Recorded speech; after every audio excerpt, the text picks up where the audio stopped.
I am not whatever it is you think I am. Wherever you think I am, you got the wrong guy. You were always the wrong guy.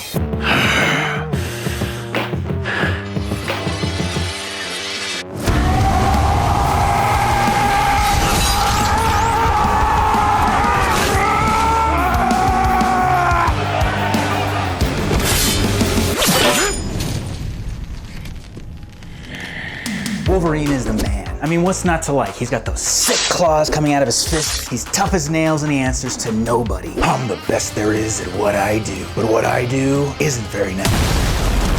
Let's be honest, we like a character either because we relate to them, we want to be them, or both. Wolverine is very relatable in some ways. He's kind of what they call a slob hero, you know? He smokes cigars, he loves his motorcycle, he likes fighting. He's not a refined gentleman, so he's very relatable, but he's also very aspirational. I mean, just look at his physique. That physique is incredibly aspirational, right? Not just because it looks good, but because it shows that Wolverine has real, actual physical strength. And that's really admirable. We can't discount that. When we're talking about masculinity, physical strength is an important part of it, and Wolverine has physical strength in spades. But I think Wolverine's appeal goes beyond just the physical. What's really compelling about Wolverine is this. Wolverine is wild and untamed. And in being so wild and untamed, he manifests a very real part of us as men. See, we weren't born to be stuck in cubicles all day. We weren't born to be laying on couches, vegging out to TV, or to spend our lives scrolling. We weren't meant to just let ourselves get soft, fat, and weak while entertainment fills our eyes and our ears. We were meant for adventure. We were meant for great exploits. Our hands were made to build, our fists made to fight. We were bound for greatness and destined for glory. And there's an aspect of Wolverine, his wild, untamed nature that speaks to that. There's a part of me that's domesticated, but there's also eternally a part of me that's forever wild, that is forever meant to be untamed. And as soon as you let that part of your heart be tamed, you die. You die inside. This is where you get that famous idea that some men die way before their body stops working and they're buried. Wolverine reminds us, hey, keep a part of yourself untamed. And that's an incredibly powerful reminder. We want to live life untamed. We want to be dangerous to the danger. And that's a really vital part of Wolverine's masculinity. And it's a part of our masculinity too, if we're willing to get in touch with it. So here are 4 things we can learn from Wolverine's masculinity and 3 mistakes of his that we should all stay away from. Do it, Boy Scout. I don't take orders from you. Positives to emulate. Number 1, Wolverine is confident. It's pretty obvious that Wolverine is extremely comfortable in his own skin. He speaks his mind, he doesn't care what anybody thinks of him, and he never apologizes for being who he is. John Eldridge once said that a friend told him, you must allow others to feel the weight of who you are and then let them deal with it. It's an incredibly masculine trait to have, to let others feel the weightiness of your life and not make apologies for it. If you make a mistake, own it. That's part of being a mature adult. But don't apologize for the space you take up, for the air you breathe, for just existing, and don't apologize for your masculinity. So being comfortable in your own skin, being confident is incredibly masculine. It's incredibly attractive to everybody. So how did Wolverine get to be so confident in his own skin? Well, it takes time, and since Wolverine has lived a couple hundred years, he's had nothing but time to get comfortable in his own skin. But how can you and I develop Wolverine levels of confidence without living 200 years? Well, it comes down to this. Competence creates confidence. Being good at being a man really comes down to capability. Am I capable? Capable of providing, protecting, leading, fixing something, defending myself and other people. Being good at being a man comes down to capability. Am I competent? Do I have what it takes? It's not masculine to be lazy. It's not masculine to be incompetent. It's not masculine to constantly be ruining everything. Now, it's okay to make mistakes. We all make mistakes. In fact, it's necessary. You can't become capable if you're not willing to make mistakes. But you have to learn from those mistakes. If you never learn from your mistakes, then after a while it stops being a mistake and it starts being willful incompetence. Wolverine is extremely capable and competent. The whole world's gonna hell, you just gonna sit there? Let's go. people actively seek him out in times of crisis because he's really helpful in those times. He can handle himself and be relied upon by others in pretty much any dangerous situation. Sure, Wolverine has knives coming out of his hands, but he's had to learn how to use them properly, right? He's had to learn how to not chop off his own body parts, let alone the body parts of others. Yeah, put her there, buddy. Suzuki Pokemon! So, get this. Nice as door. Just smell like Detroit. Maybe you don't feel very capable or confident right now, and that's okay. The great news about this is you can learn. Competency in anything can be learned. Don't know how to fix things? Ask someone. Watch a video. Test it out for yourself. Allow yourself to make mistakes so you can become competent. Don't know how to fight? Take some boxing lessons or some kickboxing, Muay Thai, karate, wrestling, or whatever martial art. Try it out. Get a job in construction. You'll learn things so you'll become handy, and depending on the type of construction you do, it'll force you to get in shape, and construction jobs are remarkably easy to get. So get out there and put yourself in the position to learn new things, and as you learn new things, you'll be surprised how confident you become because you're capable. And it won't take you 200 years to get that confidence like Wolverine. Number 2, Wolverine is tough. Yeah, I know he has a healing factor, and that definitely helps, but he still feels pain. Wolverine is tough as nails, and everybody knows it. He may not like the pain, but he's willing and able to endure it. Endure. He's willing and able to endure it. Now, part of his toughness isn't just the willingness and ability to endure pain, but also the fact that he doesn't complain. He may react, but he doesn't whine or complain, not about the pain or about difficult circumstances. So how can we take on Wolverine levels of toughness without a healing factor? Well, number 1 kind of goes back to what we were talking about in our segment on competence. Toughness can be learned. Fighting skills can be acquired. It just takes dedication. Yes, if you go to take boxing lessons, you will have to spar and take some body shots. They're not going to start you out taking hits to the face, but you'll start off getting body shots. But if you don't give up but keep going, you'll be surprised how tough you can be. Like I said before, get a job in construction. Concrete especially will force you to get in shape. The first 2 weeks, you're gonna feel like, I can't do this. But if you don't give up and you just keep going, after those first 2 weeks, you'll start to find out, hey, I'm doing it. My body's adjusting, I'm getting in shape, I'm getting tough. I can do this. I've seen it for myself, I saw it for my brother, I've seen it for a lot of guys, but they didn't give up. They developed toughness and competence and became much more masculine. 2, practice not complaining. First, master not complaining verbally, but also master not complaining internally. Sometimes we don't verbalize how we feel, but we sure let ourselves think it and we indulge in that feeling. Oh, this is so hard. Oh, this is so hot. Oh, it's so cold.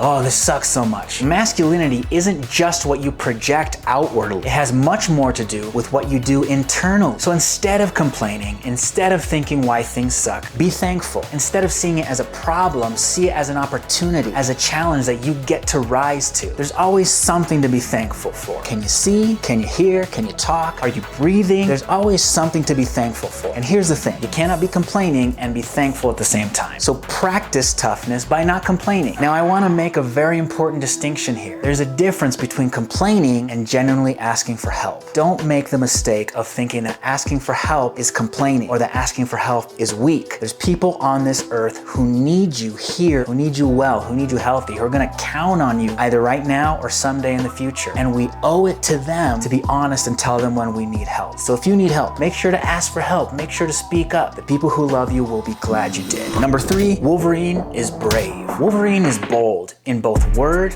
and deed. The Wolverine may not talk all the time. He can be the stoic, silent type, but he isn't afraid to speak up when he doesn't agree with something, when something's wrong, but he's also bold in deed. Wolverine isn't merely the first to run into battle. He launches himself into battle, or sometimes has a friend launch him into battle. But you know what I mean. So what are ways that we can be brave? Maybe there's something you believe in that's so important and you feel yourself burning up inside. You can talk about it. Part of masculine bravery is also the willingness to protect others. If you become competent and confident and you become tough, you'll be that much more capable of being brave, of stepping out and helping others. Maybe you want to try something new. Maybe you've never had a job before and it's time to apply for jobs. There's a cute girl, go talk to her. Don't let your fear hold you back. Being brave doesn't mean you don't feel fear. You feel scared, but despite that, you muster up all the courage you can and you go for it. So go out there and be brave. Number 4, Wolverine is a protector. Wolverine may have a gruff, seemingly uncaring exterior, but at heart, he really cares, and that drives him to protect, especially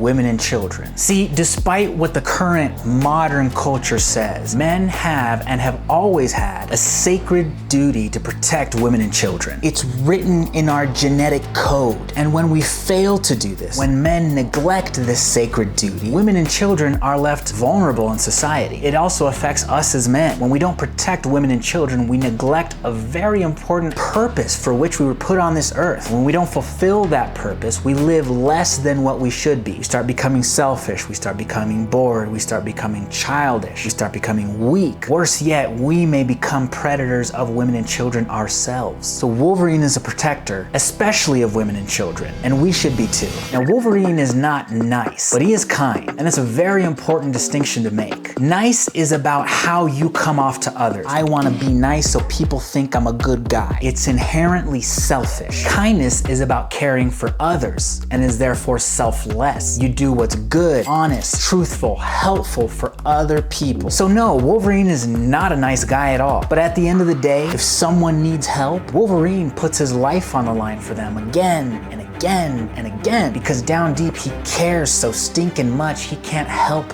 but act. See, when you actually care, it requires action. That's called kindness. That's called love. So how can we put this in action? Well, for one thing, you can make yourself competent, tough, and brave so that if you're called upon to protect women and children, you can do so. But there's also other small, practical ways you can do this. Is there someone you can serve? Is there a family member or a friend who's in need? People at work, people at school. We can't serve everybody, but we're all meant to serve somebody. Who are you meant to serve? Maybe you should pray and ask God who you should be serving. I'm confident he wants to tell you. Pitfalls to evade. Pitfall number 1, isolation. Wolverine can be a bit of a lone wolf, and while that idea may seem cool or really romanticized, in reality, it's unsustainable. For Wolverine, whenever he's isolated himself, it's cost him dearly. At the beginning of the movie The Wolverine, he's lost touch with his own humanity, lost touch with himself, because he's put himself in this self-imposed isolation. In Deadpool and Wolverine, we meet a Wolverine who wasn't there for the X-Men when they needed him, because he didn't really want to be around them. He didn't want to be considered part of the group. In contrast,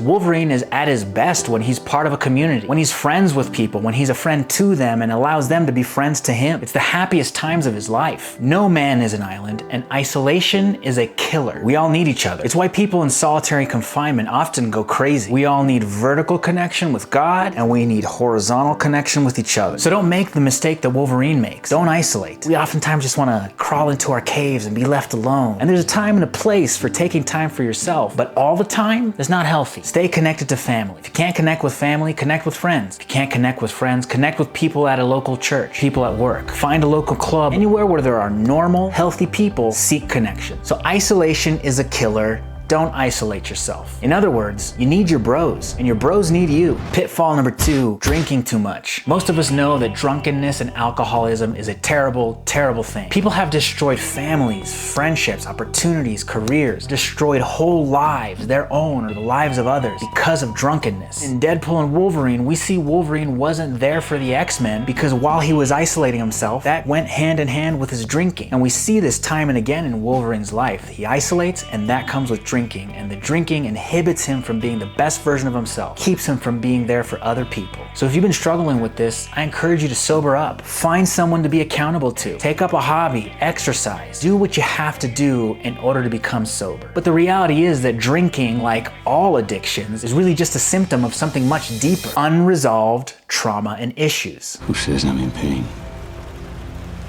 A man who has nightmares. Every night of his life he's in pain. Old issues, buried alive, never die, and they come back to haunt you and the people around you again and again and again until you resolve them. It can be scary, but we need to face our pain in order to heal from it. If we run from it, we never heal. So find a wise, trusted person, like a parent, grandparent, pastor, youth pastor, counselor, therapist, someone with whom you can process this pain, who will be understanding, who will listen, and if it's helpful, can give sage advice. I want to emphasize, a wise, trusted person. Don't just blab all this to anybody. Once you find someone you can trust, someone whose counsel is good, talk with that person in order to face and enter that pain in order to heal from it. And again, ask God for help. He wants to help you. Pitfall number 3, obsessing over Jean Grey. Wolverine pursues Jean Grey even though she's in a relationship with Cyclops. On top of that, she's also told him outright that it's not gonna happen. Please, don't make me do this. Do what? This.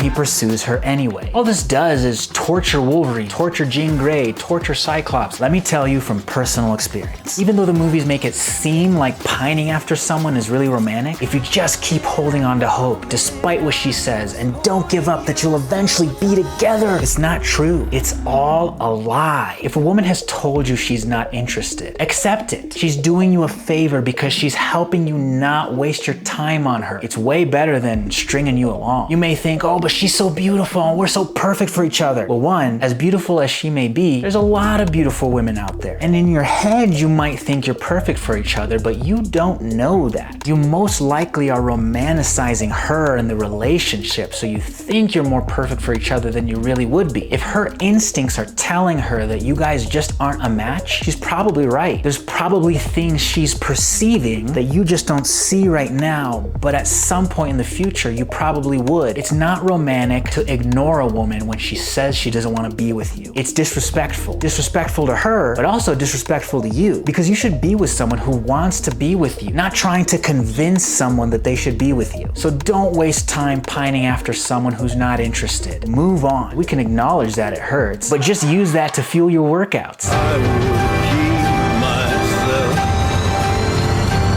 Never pursue someone who's already in a relationship. Now you may think, well, she's with the wrong guy, and you may be right, but that doesn't mean that you're the right guy for her either. Following this advice is next to impossible if you need the validation of a woman in order to feel like a man, or to feel worthwhile, or to feel happy with your life. The problem with needing validation from a woman is that if you're not in a relationship with a woman, you never get that validation, or if you are in a relationship with a woman, that constant need for her validation will actually hurt the relationship. Eventually, she'll lose respect for you and even come to resent you for needing her for validation so much. Trust me, I've experienced it. It's really painful and it really sucks. A woman would much rather be with a guy who's confident, with or without her approval, than with a guy who's in constant need of her approval in order to be okay. Work on getting your validation elsewhere first before entering into a relationship with a woman. So then how is this achieved? Because we all need validation. There's a certain amount of validation you can get from family and friends, but you need deep and abiding validation. And that depth and type of validation can only come from God. God is our creator. He knows everything about us. So if you seek God's approval, you'll never need the approval of men. Romans 10:9 says that if you confess with your mouth Jesus as Lord and believe in your heart that God raised him from the dead, you will be saved. And you can start a relationship with God right now with all earnestness in your heart. Ask God, Holy Spirit, I invite you into my life right now. Show me what it is that you think of me right now. I promise he wants to strengthen and affirm you, not destroy you. He'll show you how much he loves you. And that's accessible to you 24/7, anywhere in the world. And that's validation that changes you for the better. The major theme of Wolverine. Wolverine, possibly more than any other fictional character, embodies the duality of men, of the war between the animal and the man. A common theme for Wolverine is that he's always trying to find that balance between the animal nature and the man nature. Some of my favorite Wolverine stories, including Chris Claremont and Frank Miller's Wolverine, as well as Barry Windsor Smith's Weapon X, deals with this concept. And what's great about Wolverine is no matter how much he struggles with this, he always comes back to the truth that he is a man and not an animal. You're an animal then. You're an animal now. You wanted the animal, Colonel. You got it. You're not an animal. Oh, yes, you are. I hear you're quite an animal. Look who's talking. See, some people like to say that humans are just another animal. We're just animals. We're just another animal on the planet. We're just animals. But that's simply not true. Animals are incapable of bettering themselves. A horse is essentially the same from the day he's born to the day he dies. Same with a cat, same with a dog, same with every other animal. They can't improve. They can't be more than what they are. But man Human beings are different. We can become so much more than what we are right now. You can be so much more than what you are right now. We are all, without exception, capable of bettering ourselves. So like we said at the beginning, Wolverine's wild and untamed nature is something to aspire to, but it's gotta be developed. It's gotta be managed. Because while there are parts of us that should remain wild and free and untamed, in order to function in a marriage, in a family, in a society, we do need to find that balance between being wild and free and being domesticated and safe for people to be around. See, Wolverine is a man, but when he really needs to, he can tap into that beast within in order to fight, in order to protect, in order to defend. His journey is one of learning to be safe for the sake of the people around him, all the while remaining dangerous to those who would be a danger. Wolverine is safe and dangerous. Likewise, we too can and should learn to be safe and dangerous. If we constantly give in to our animal desires and instincts, we'll live debased, wicked, selfish lives that are of no benefit to anyone, only harming, not helping. But if we choose to develop and aim our wildness, we can become men who protect, provide for those around us. We can become pillars of our families, pillars of our friends, pillars of our communities, pillars of our very culture. We can be safe and dangerous too. For any of you young men out there who aspire to be masculine, who aspire to be like Wolverine, who aspire to be safe and dangerous, but you don't think you can do it, you don't think you have what it takes, let me tell you from the bottom of my heart, you do have what it takes. You just don't know it yet. Don't let the fear of not being up to the challenge keep you from finding out that you're more than up for it. Masculinity is a journey. You may not feel very masculine right now, but you can grow into it. And I'm talking from personal experience. I didn't feel masculine at all growing up, but I have become way more masculine than I was before. And if I could do it, then you definitely can too. If you're a young man and no one's ever told you this, let me tell you, you are a man. You're a real man. Now behave like one. Life is tough, but thank God you're tougher. Fulfill your destiny. Be the man you were born to be. Be competent and confident. Be tough. Be brave. Be a protector. Be like The Wolverine.